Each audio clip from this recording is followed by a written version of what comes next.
Hello student, my name is Arpita Bhattacharya and I am teaching in Gyaniketan Girls High School.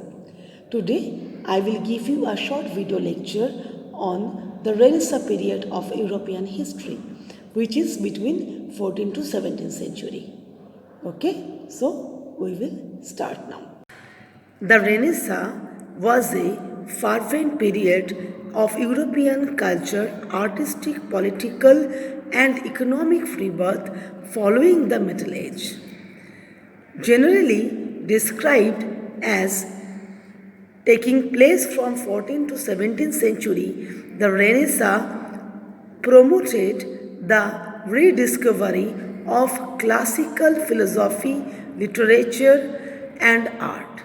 Some of the greatest thinkers, authors, statesmen, scientists, and artists in human history thrived during this era. During the 14th century, a cultural movement called humanism began to gain momentum in Italy.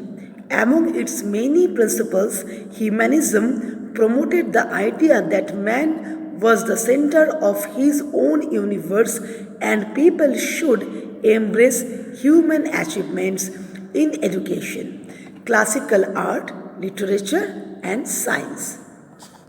In 1415 CE, the invention of the Gutenberg printing press allowed for improved communication throughout Europe and for ideas to spread more quickly.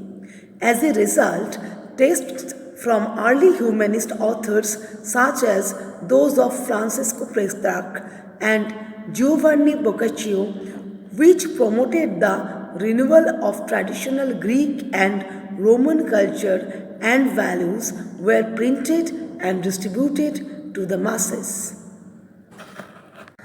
Additionally, many scholars believe advances in international finance and trade impacted culture in Europe and set the stage for the Renaissance.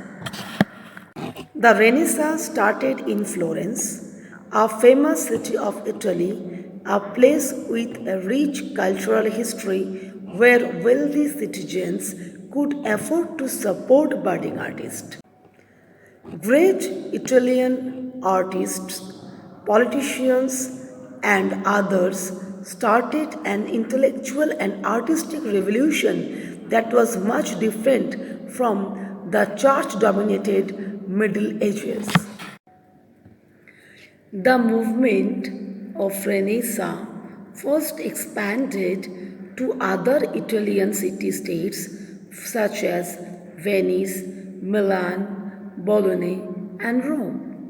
Then, during the 15th century, Renaissance and its ideas spread from Italy to France and then throughout Western and Northern Europe.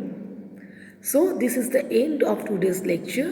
In my next lecture, I will discuss about the revivalism of Greco-Roman culture, the contribution of Arabs in it, and humanism.